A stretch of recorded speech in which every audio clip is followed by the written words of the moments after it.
coming over here from different places. I must remind my name before I start. My name is MD Yasin, and now the session is going to be finished. We have hardly 20 to 25 minutes time in hand, within which we have to conclude. I hope I am just expressing few words in English and I am audible and I am very much understood. You all can understand me.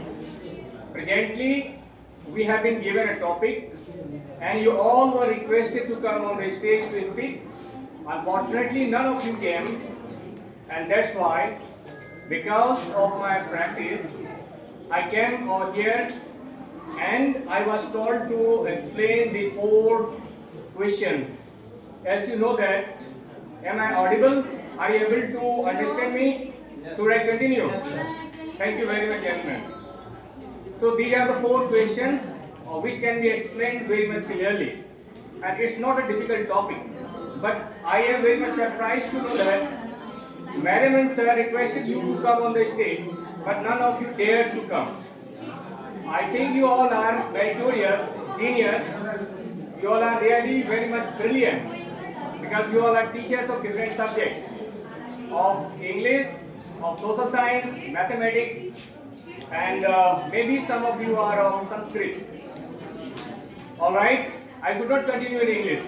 I am an English teacher and I can continue in hours and hours. I can continue a speech. I can express whatever the topic is for hours and hours. I don't have any problem. But I know that if I continue to speak in English, some of you may have difficulties to understand. And that's why my brothers, my friends, my sisters, all the teachers, I would like to speak in Hindi. And now, so let me start in Hindi. All right? So I just start answering you in Hindi. तो अब मैं हिंदी पे आता हूँ. जैसा कि मैंने कहा कि हाँ बोलिए सर, क्या बोल रहे हैं? बोले अंग्रेजी समझ में आता है. अंग्रेजी या हिंदी बोलिए. अंग्रेजी. ठीक है, thank you. There are 2-3 teachers over there before us, and now, as I told you, we have very less time in hand. We cannot proceed for hours. Even we don't have an hour's time. Because we have come from different places. Some of you have come from Bahadurganj. Some of you might be from Thakurganj, from Teraganj, and from Digaganj, etc. Because we have very less time, and that's why, come to the topic.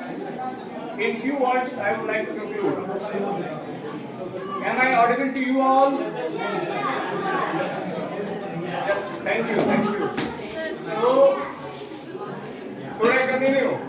आपस में बातचीत होने लग गई तो I think मुझे हिंदी ही continue करना चाहिए. मेरे साथी मुझे इंग्लिश में सुन चुके हैं, राइट ना?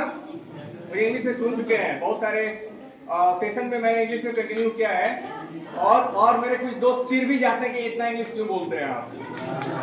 डेफिनेटली यार. तो मुझे मौका मिली नेक्स्ट क्लास में, तो ऑफकोर्स मैं टॉपिक पर अपनी बात को रखूंगा नेक्स्ट क्लास में.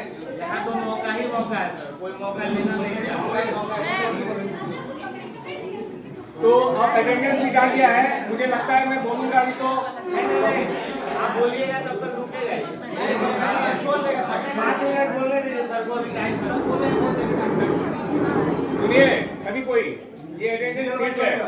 जैसा कि सर ने कहा है, जब तक मैं ये 4 पॉइंट एक्सप्लेन ना कर दूं, ये अटेंडेंस शीट नहीं बनेगा, अटेंडेंस नहीं बनेगा. तो कृपया कर शांति बनाए रखेंगे. मैं जल्द फिनिश करता हूं और हम सब अटेंडेंस बनाएंगे और सब करेंगे. ज्यादा नहीं, 2-3 मिनट लगेगा. हाँ जी, अटेंडेंस का पूरा. तो देखिए आई थिंक 2 से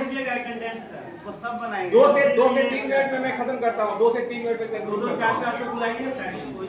जैसा कि अभी एक वीडियो क्लिप दिखाया गया था, है ना, और ये स्वास्थ्य संबंधी बातों से जुड़ा था, पोषण संबंधी विचारों से जुड़ा हुआ था.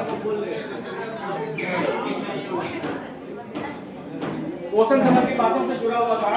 तो वीडियो क्लिप के माध्यम से हमने क्या सीखा कि जो परिवार है, जो फैमिली है, वो अनएजुकेटेड फैमिली है, पढ़ा लिखा नहीं है, शिक्षित नहीं है, और जिसके कारण से वो अपना ख्याल नहीं रख पा रही है, बच्चों का ख्याल नहीं रख पा रही है, और अपने आसपास हो रहे जो गैर स्वास्थ्य संबंधी समस्याएं हैं उसको वो नहीं जान पा रही है।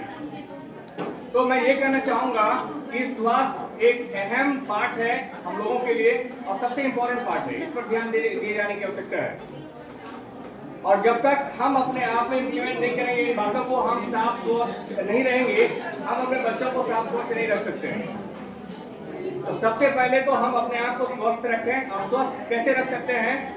तो हम सभी सुबह सुबह स्नान करते हैं, खाना खाने के टाइम पे हाथ धोते हैं, राइट ना। बाहर से जब आते हैं तो हम पैर हाथ धो करके इंटर करते हैं घर। मुझे एक फैमिली मिला, मैडम और टीचर हस्बैंड।